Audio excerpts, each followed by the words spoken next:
هاد السيد راه كان كيتهم ليا بنتي بخيانه زوجيه. توصلوا المحكمه توصلات بخبره طبيه بلا البنت اللي توفات راها بنت الصلب ديالو مع الزوجه ديالو مع خديجه، راها بنته حقيقيه. خديجه كانت فاجأتني بخبر ديال دخل عندها عون القضائي، دخل ليها ورقه ديال الطلاق. خديجه راها باقا هي مصدومه. السلام عليكم ورحمه الله تعالى المشاهدين والمتابعين تابعين القناه ديال مشكل ديال خديجه السكراني. خديجه اليوم في الجلسه ديالها اللي دازت في في المحكمه، كانت عندها غاديه تحضر للمحكمه، والمحامي ديالها اجل ليها الجلسه ديالها حتى نهار 2 في شهر 1 وغادا تجي للمحكمه. خديجه سولها السيد الوكيل العام، سولها من السجن ديال عكاشه، سولها قال لها خديجه واش نتبع لك الدوسي ديالك على الحكم ديالك على بعد ولا تجي المحكمه؟ قالت لي لا، بغيت نجي عندك المحكمه باش ندلي بالاقوال ديالي. داكشي هادشي اللي طيحني فيه الزوج ديالي والعائله ديالو، هو السبب ديال هاد المشكله اللي راني هنا في الاعتقال. دفعت الشكايه، دفعتها للمحكمه، عطاتها للمحامي ديالها باش وصلها للسيد الوكيل في المحكمه. كتدوي على الحقوق ديالها وعلى البنت ديالها، راه باغا تشوف البنت ديالها، كطالب من المحكمه ومن السيد الوكيل يشوف يدخل ليها بنتها للزياره تشوفها، راه توحشات البنت ديالها. خديجه كانت فاجأتني بخبر ديال دخل عندها عون القضائي، دخل ليها ورقه ديال الطلاق. شوف هاد الزوج ديال هاد الزوج المسلم. خديجه راها باقا هي مصدومه. اشنو المشكل اللي ورطها الزوج ديالها فيه؟ راه في السجن، وراه مشى صيفط ليها ورقه ديال الطلاق. شوف هاد الناس، هاد الناس هاد المسلمين، هي راه باقا مريضه وباقا مصدومه ولحد الان، وراها كتبكي على بناتها بجوجهم اللي كانوا هما السبب اللي بنتها راه توفات، راه الله يرحمها. داكشي اللي قسم ليها الله هو هذاك، اجلها هو هذاك، والبنت الاخرى راه محرومه منها. كنطلب من المحكمه ومن السيد الوكيل ومن السي عبد الحق من ديال المحامي ديالها يدافع عليها على الحق ديالها، والناس المشاهدين والمغاربه كاملين يشوفوا في هذا المشكل اللي طاحت فيه خديجه بنتي. السبب الزوج ديالها، امه والعائله ديالهم كلها ما عندك راهم في علمهم هذا الشيء اللي وقع لخديجه بنتي. راه جاتنا واحد الصدمه على خديجه ولا العائله ديال خديجه، راه كلهم باقيين مصدومين وكلهم كيقولوا هذا الشيء راه حسبنا الله ونعم الوكيل في هاد الناس اللي داروا وصلوا لخديجه تل هاد الجريمه كلها. المحكمه راه استدعت الزوج ديالها والام ديالو باش غاديين يكونوا ان شاء الله يحضروا مقابله مع خديجه في نهار 2 في شهر 1 امام المحكمه، امام القضاة، وغادي تدلي بالاقوال ديال هذاك الشيء اللي ورطوها هاد الناس. الزوج ديالها وامه والعائله ديالهم هما اللي ورطوا بنتي في هذا المشكل. لا تغرقوا لي بنتي، راها في السجن دابا. تعداو لي على بنتي، كرفصوها ليا وتعداو عليها. الزوج ديال خديجه راه كان تاهمها راه عند البوليس، في الاقوال ديالو عند البوليس كيقول لي ودي راني ما عارفش يا خديجه واش ني حامله. هاد الجو هاد السيد وقت اللي جاو عدوا البوليس للدار قال لي من لا راه ما خباريش كاع خديجه واش حامله. وقت اللي جاو للدار الشرطه العلميه والبوليس سولوه قالوا لي قال لي ما ودي لا راني ما عارفش كاع خديجه واش حامله. هاد السيد راه كان كيتهم لي بنتي بخيانه الزوجيه. هاد السيد راه غندير به شكايه هنا في هاد النقطه، راه غادي ندير به شكايه. لا اتهم لي البنت ديالي بخديجه بخيانه الزوجيه. وراه السيد الوكيل راه في المحكمه توصلوا المحكمه توصلات بخبره طبيه بلا البنت اللي توفات راه بنت الصلب ديالو مع الزوجه ديالو مع خديجه، راه بنته حقيقيه. هنا السيد راه هوايا كيتهم ليا بنتي ما في علموش كاع، هوايا قال لهم راه كيقول انا ما في علميش كاع الحمل. راه عند البوليس قال الاقوال، وهنايا راه هوايا خرجات الحليل خرجوا ما عندك. راه هو البنت راه البنت ديالو هوايا ديالها راه والده معاه بنيه. هاد خديجه راه والده معاه بنيه، راه مدوزه معاه 3 سنوات ووالده معاه بنت وكيطعم في الشرف ديالها. راه ماشي بنته. هنا راه توصلت الخبره بالبنت اللي توفات راه بنت الصلب ديالو وبنت خديجه بنتي. هنا هاد الزوج راه هاد الهضره اللي قال راه ما خصوش يقولها في مراته وفي ام ولادو. وكان هو انساني وكانت فيه الرجوله راه ما يقولش هاد الهضره هادي في بنتي. المطالب اللي كنطلب من في الطلب ديالي وهو تبان لي الحقيقه ديال بنتي راه معدين عليها. كنطالب من عندك من وكيل العام ومن المحكمه ومن السيد الوكيل يشوفوا لي ما عندك يدار بحث في هاد الجريمه اللي طيح فيها هاد الزوج وامه والعائله ديالهم كلهم راهم عالمين على هاد الجريمه اللي واقعه فيها بنتي اللي صيفطوها.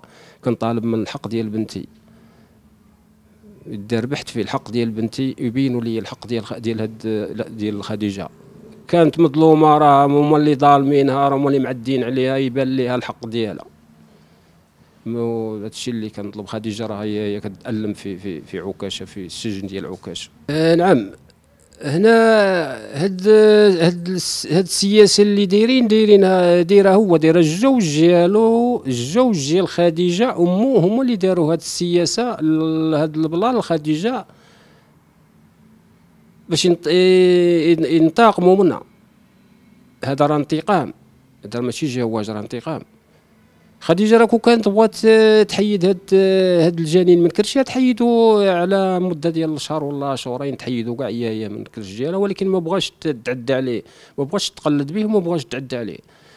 الزوج ديالها مني جاب الخبار ديالها راه ضربها بموس، قال لها تسكتي ما تقوليش لداركم راكي حامله. خديجه مشات معاهم بالعلم ديال مو تمو تا هي مو كاين اختو كلشي في علمهم. ميلوده اختو تا هي راه في العلم ديالها.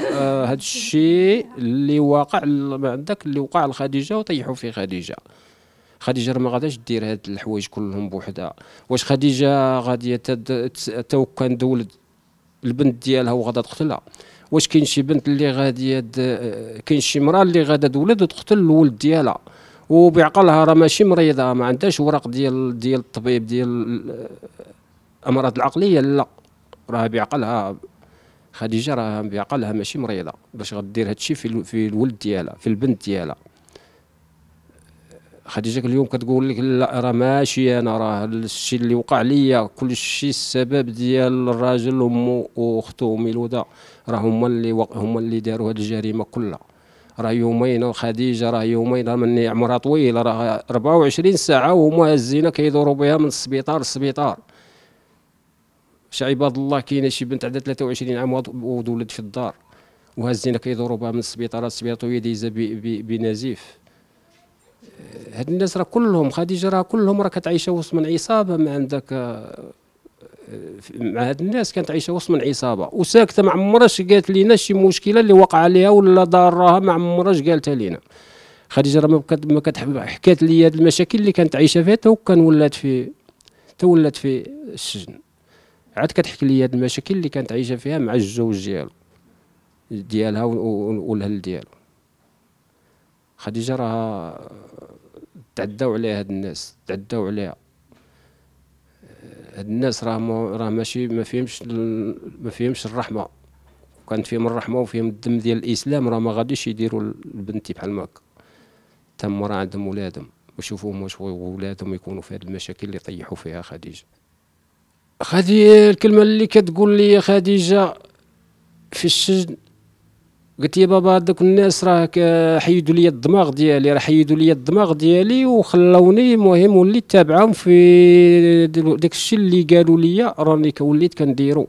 انا حوايج ناكرام عليكم نتوما الوالدين ديالي اللي والديني، نكرت عليكم الحوايج بالسبب ديالهم، هما اللي قالوا لي غادا تبعيهم في داك الرأي ديالهم وفي داك الاقوال ديالهم اللي كيقولوا لها هي، باش غادا خديجه دارت ثقه في هاد الناس اللي توصلوا خديجه. هنا انا راني ما نسمحش لهذوك الناس لا دنيا ولا اخره، راه هما اللي ورطوني في هذا المشكل، تطيحوني وصلوني للسجن. الحاله النفسيه ديال خديجه زرتها في هذه الزياره اللي فاتت نهار الاربعاء. المهم لقيتها ما عندك مريضه في الصحه ديالها ولا في عندك في العقليه ديالها، مرضات صدمات مصدومه مريضه ما عندك، كتألم من داك الشيء اللي وقع لها. وهذا الشيء كله هي الوقت اللي وقعت لها الواقعه قالت لك انا راني ما عارفاش اشنو كندير، وما عرفتش شنو كنقول في هذاك الشيء كله. هو هزني من سبيطارات وراني ما عارفش راسي اشنو كنقول، راني ما كنتش عاقله. انا راني ما كنتش عاقله اشنو هو وقع لي، اللي حتى فقط اللي حتى لقيت راسي راه غرقوني هاد الناس. داك الشيء اللي قالوا لي راني غرقوني هاد الناس. هاد الناس التنقلات ديالهم في الهضره، التصريحات ديالهم اللي كاينه عند البوليس، راه هما يمشيو للمحكمه وغادي يدليو بداك الاقوال ديالهم، تما راه غيتسيتوا امام القضاة امام المحكمه، وغادي يقولوا تما داك الشيء اللي كيقولوا ما حنا ما فعلنا والو. حنا ما فعلنا حتى شي حاجه، ما فعلناش كاع من هذا الشيء اللي وقع لخديجه. خديجه في دارها وحامله وولدات عندهم، والتربيه بقات تما. جاو البوليس هزوا 24 ساعه ومهزين كيدوروا بها، والتربيه محطوطه حداهم. ملي جاو البوليس لقاو التربيه راه خنزات حداهم، وكيقول لك حنا ما في علمنا والو، ما في اخبارنا حتى شي حاجه. والبيت مسور تاع مشات زينب بنتي تما عند بنت خوتها باش تشوفها، جرات عليها العدوزه، دخلت تبدل الجنات بنت خديجه بنت ختها، جات العدوزه تجري جرات عليها خرجاتها، قالت لها زيدي خرجي تما من البيت. او كيقول لك لا حنا ما في اخبارنا والو. الشيخ مول العقل كل هو راه هازها الوقت اللي تمني ما جيتو كنتو كتقول كنا خارجين وجيتو. مني جيتو ولقيتو خديجه والده، عيطوا لي على البوليس علاش هزيتيها بطوموبيل ديالك وديتيها للسبيطار حتى 12. خديجه والده معربه وما داوها للسبيطار حتى 12 الليل ورجعوها للدار. عطاتهم باش اللي عطاوهم ورقه في السبيطار ديال الحومه باش تمشي للصوفي، رجعوها للدار. بيتها شي فيها العافيه، بيتها كتمرغ هذيك الليله خديجه بيتها كتألم وهما يا ناسين. الغد ليه عاد هزوها بطوموبيل ديالهم هو وامو، داوها للدكتوره قسوس، عطاتهم حتى هي ورقه ورجعوا باش تمشي للسبيطار. رجعوها للدار اللي حتى العشيه حتى السبعه العشيه عاد وجهوها للصوفي. هنا هاد الناس راه داروا جريمه، راه كانوا كيتسناو في خديجه تدموت، ويعيطوا علينا يقول لنا ودي اجي خديجه راه ولدات وماتت هي والتيلات ديالها، راه كانوا كيتسناو فيها غتموت. والتربيه حاطين حداهم تما ايام البوليس ما جاو حتى النهار الجمعه وصباح السبت 3:30 ولا 4 الصباح جاو. مني جاو حلوا البيت لقاو التربيه راه خانز حداهم في البيت، وكيقول لك حنا ما في علمنا والو. هاد الناس حسبنا الله ونعم الوكيل فيهم. تعداو لي على بنتي وكرسوا لي بنتي، ما غاديش نسمح لهم الى دنيا ولا اخره.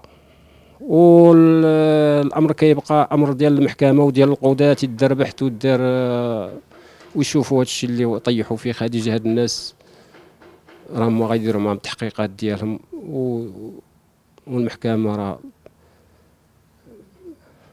غادي تشوف المجرم وتشوف المظلوم. هادشي اللي كنطالب من المشاهدين ومن كلهم، انه هو اللي يتعاون مع خديجه في هذا المشكل اللي ورطوها في هاد الناس، الجزاء ديالهم عند الله سبحانه وتعالى.